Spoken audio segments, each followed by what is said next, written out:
today I've got this mix here, all right? It has been limited, and when the client sent it to me, they were so happy about the mix. They said, I did a whole bunch of mix processing. I love the mix. Can you work with it? And I said, yes. I'm going to show you my playbook. So I can make sure that next time you get a limited mix, you don't throw in the towel. You can actually engage in the master and walk out going, man, this sounds banging. Now, before we dive in, do me a favor, subscribe to the best newsletter for working audio pros. There's a link in the description. Over 500 people have given it 5-star reviews. There's a 60% plus open rate for each email because each email delivers real value. People are excited to learn and see what I've got to say on these topics because I'm really trying to help the audio community. Now, we're sending out a technical breakdown of these tactics I'm going to share in this video, so make sure you're subscribed, okay? panoramamastering.com/newsletter. Now, let's dive in. It's limited, it's right up at the ceiling, and the overall integrated loudness is negative 10.3 LUFS. I've got one critique for myself. My critique to me is that I should have recognized that this wasn't a 32-bit file. So I might have been selling myself a bit short to not let the client know, hey, can you shoot me over a 32-bit float or a 24 8-bit float? Because technically, if there was any information above there that hadn't been getting hard clipped already by their mix bus processing, it was already getting done. And I might have bought myself a little bit more detail, a bit more flexibility to dial in clippers. That said, the mix sounded great. Okay, they signed off on it. So let's take a listen to this mix because it's fire. Okay. Okay.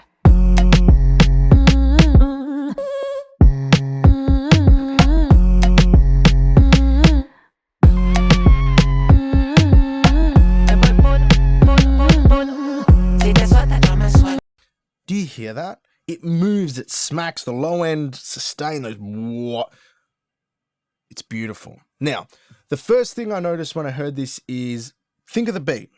Boom, ka-boom, ka-boom, ka-boom. Like you want it to feel like somebody is stomping the fuck out of the ground. Okay? Boom, ka-boom, ka-boom. And I didn't want to EQ this. I didn't want to throw EQs and like warp the balance too much. I wanted to bring some warmth to it though in a way. Now, what I did was I'll show you over in Plugin Doctor, then we'll hear it so you can see it, then you can hear it in terms of the technical side of what's actually going on so you know what to listen for. So we'll bring up Michelangelo EQ because what Tone Projects has done on this is just beautiful. The tone it brings is just magnificent. These are presets I made for people in the newsletter because, you know, they're the coolest cats out there. So basically, we've got this preset here. This is the Michelangelo preset I made, and it's thumping. So what I'm trying to do is, this is a slight tilt, okay? Slightly rolls off the top, about a 1.5 dB boost to the sub, so that's 60 Hertz, 1.7 dB above negative 15, okay? So a little bump to the subs, but then what it does on the very lowest, okay? So we see here, we've got this expander here on the subs, okay? On the transient of the subs, what's it doing? It's adding third order harmonics. So every time that kick hits, it expands and it drives into some saturation. So it's thickening out on the fundamental. That purple line is the fundamental. So the low end subs get thickened out just by a natural sort of boost there because of the way this is designed. And then in the transient side of things, when that range pushes, you see that blue light there, we're getting that thickness in the subs, that third order harmonic up there, which is almost equal to the fundamental. And then the fifth order down below. Now, how does this sound? That's what's important. So let's get rid of that. We'll open up Michelangelo EQ and let's actually take a listen to what this is doing. So we'll put it on and off between each pass of the bass notes, okay? So we'll start with it off. Okay. Okay.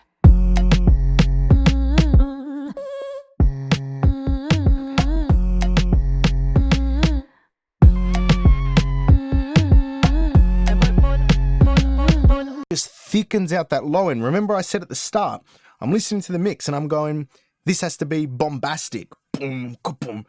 And that's exactly what it brings to the low end. It just pulls that thickness in the mids, as in the center of the channel, and brings it right up to your face, which is beautiful.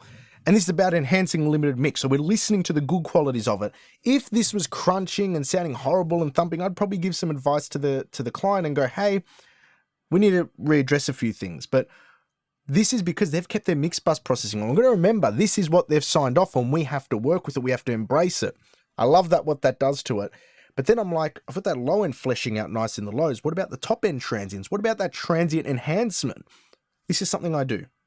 Pretty much whenever something's a little bit pudgy or glued, or I want to lift out the transients, especially in the mid-range, the upper mids and the highs, is this here is Dyne 1, okay? And I'll actually show you exactly how I dial this in. So I'll just put this on the original preset, which is here, okay? And I start off at -20. I start off at -20 because it's quite an obvious sort of sound. Then what I'm going to do is I'm going to bring this threshold, which is all linked, okay? That's all linked between the bands. I'm going to bring that threshold to the point where the low end is hitting about -12 dB of overall gain reduction. Then I'll explain to you why I do that. Okay. Okay.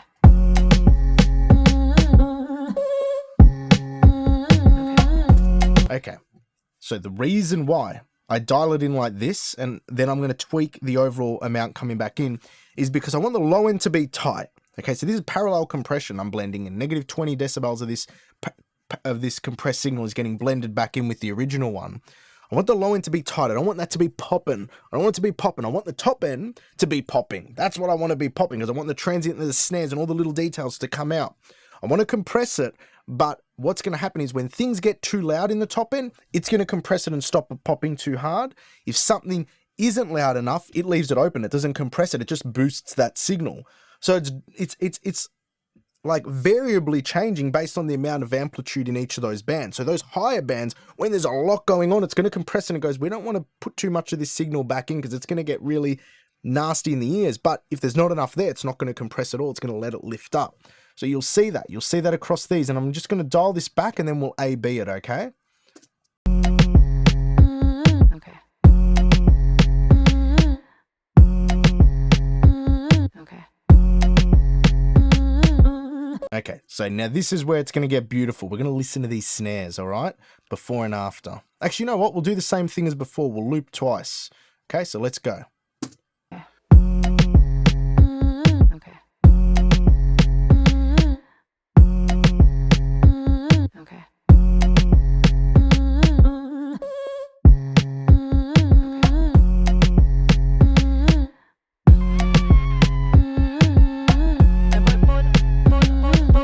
It just adds that little bit of pop to the transients, pulls them slightly up, which is what I wanted. Okay, again, limited mix. You're thinking there's not a lot you can move around, but I'm making small changes to enhance what's there. The next thing is you've got to remember, with all the tonal and dynamic considerations we've had, everything has been pulled forward through the middle. There've been stereo processes, but a lot of that energy in the mix is in the middle. The low end, in the middle. The kick drums, in the middle. The transients of the snares, some of the sound design and the body of it's out the side, but the snap of it, the transient, in the middle. So what's happened so far? It sounds punchy, it sounds bigger, but it's just kept bringing the middle forward. The sides have stayed back. Now, I don't want to do a mid-side EQ where I have to start boosting things out of the side and cutting things in the mid, because remember, this mix is signed off on. It's limited. The client likes the way the tone is sitting. I have to think creatively. So what I've done is, this is my side enhancer I built in Meta plugin, is I'm going to add harmonics to the side. I'm not going to EQ and boost them. I'm just going to add harmonic information from the fundamentals there and add it to the side signal to help bring it around. It's really noticeable in the snares, but in a positive way. Basically what this is, it's a mid-side matrix, so the mid signal goes through to the audio output, and then I've got a 4-channel mixer. This first one is the fundamental side signal, so that's just passing through passively. The second one is parallel compression. I'm not using that on this one. The third one is odd order harmonic compression, which I am using. And the fourth one is filtered harmonic compression to the top end, emulating an Aphex Vintage Exciter. And the reason why I got these is because I want to add those harmonics out to the side, but not this fundamental here. I'm keeping completely at unity. I'm not changing the overall balance of the stereo field. I just want to add harmonics to it. So Let's take a listen to this before and after, because this is just embellishing what's there. We're going to remember what is there, what works, how can we move it forward? How do we move the needle forward? Remember, the dynamics are limited. So it's not like we can start pushing and pulling EQs, because then things are going to start to crumble. That's actually what happens with limited mixes. If you try to overdo it in terms of trying to do some big cuts with an EQ or a bell and a boost and a shelf here, it starts to shift the waveform, and then you got all this headroom that you have to that it chews up into, because you're adding all these so you're shifting the phase, you're rotating the frequencies, and then you're adding extra peaks. You're also taking away some, but for the most part, if you do aggressive filtering, it's going to shift that very far from where it originally was, and then you're stuck with trying to make it loud with a filtered signal, and you compromise the audio quite a lot. So that's just a generalization. That is not a hard and fast rule, by the way. Take a listen to this before and after. Okay. Okay.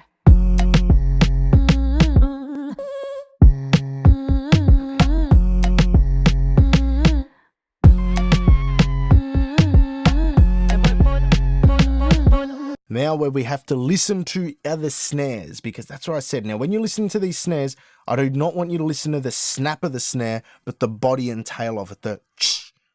Listen to it out the sides. Okay, you're gonna hear it straight away.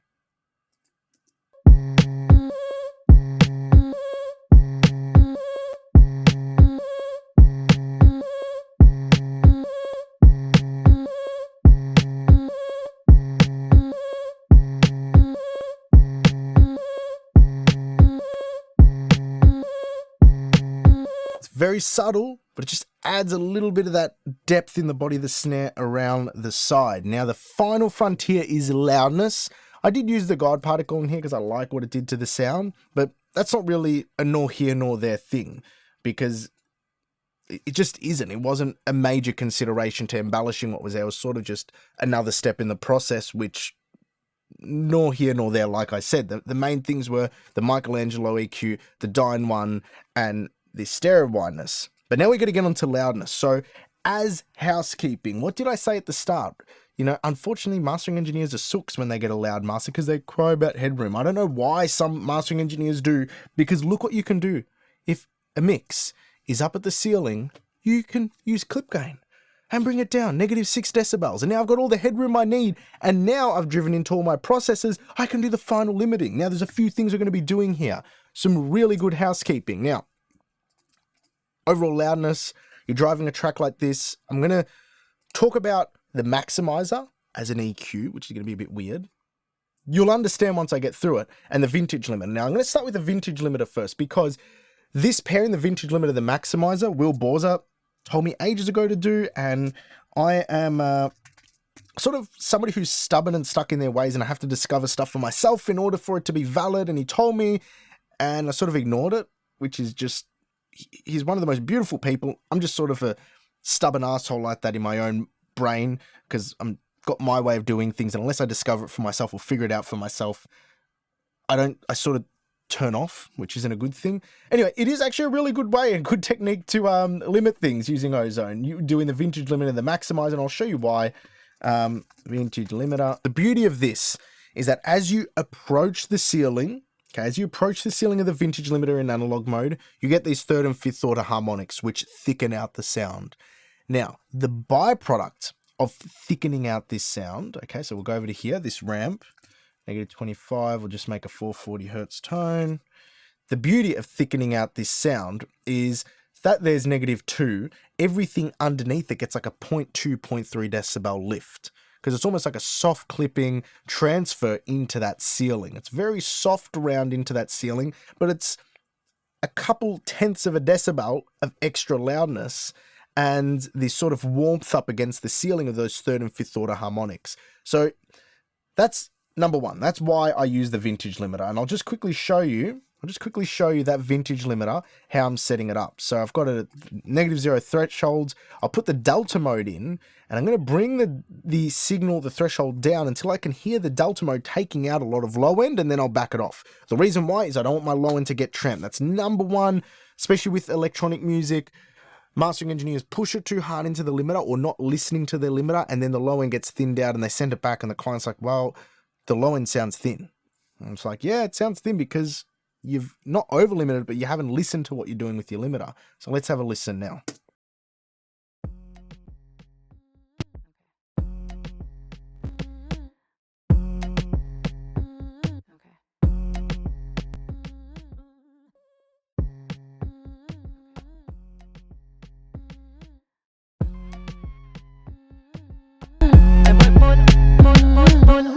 Okay. Okay. It's just hitting those big downbeats. Everything else is not really getting touched. What you're hearing in the delta signal is actually that soft curve or that transfer into the ceiling where you got that 0.2, 0.3 decibels of extra loudness. What you're hearing on the downbeat is just it clamping down on anything that's just a little bit too much. And I do that on purpose because my main limiter I'm using for EQ. Remember I said that? What do you mean for EQ? Let me show you something here. Let's bring in Plugin Doctor again. And I like to show what's happening so that way when we're listening for it, we understand what we're listening for. I don't do this in the actual session where I'm pulling Plugin Doctor. I'm doing this for demonstrative purposes for you guys. So let's pull up. I don't want you vintage limiter. You are no good to me. I want my baby maximizer. Let's pull it up. Remember I said I want to use it as an EQ. Now, overall, we've made this big and bombastic, but the realistic thing with this mix is when it leaves into the real world, having this much low end, I just, like, you got to have a conscience where you're mastering and you want to get excited about the music, but you also got to be realistic about where it gets played. I just wanted to tuck that low end ever so slightly back, just a little bit back. I didn't want to use an EQ. Why? Because I just didn't want to use an EQ. Simple as that. Now, the reason why the low end gets choked a little bit, so we'll look at this Hammerstein graph here, that fundamental there, okay, we're a negative 2 decibel output, and that's negative 2.7, so it's like having a half a dB to 1 dB shelf on all the subs, okay? The reason why those low ends get choked, if we go into an oscilloscope, let's look at 35 hertz, okay, is because the symmetry gets pushed out. It's not symmetrical anymore because the speed of the limiter is moving faster than the oscillation of the frequency. It's something I talk about in my Advanced Mastering Details course, which comes out on Thursday, if it hasn't already come out by this video. Otherwise, I'll leave a link to it in the description below. Small little plug there. Now let's get back to this. Because the limiter is moving faster than the lowest oscillations of frequencies, it tends to shift. That's how we get harmonics, but also the fundamental, which is that purple line, G1, that fundamental gets attenuated. So what I'm doing is I'm not only getting extra loudness by using this limiter, I know for a fact this style of limiting ducks that low end a little bit, okay, depending how hard I push it, which means I can consciously use this mode. Now, the balance mode is probably, actually the pumping mode is the most neutral to the low end, so you get the flattest response. The balanced is definitely balanced. You lose a little bit of low end, but relatively the amount of harmonics that are coming back in there, it doesn't feel like it's getting choked. So that's just helping me control that low end whilst getting the loudness, which is a nice sort of trade-off. Now we've got that all dialed in, let's just have a listen. Okay. Okay. Okay.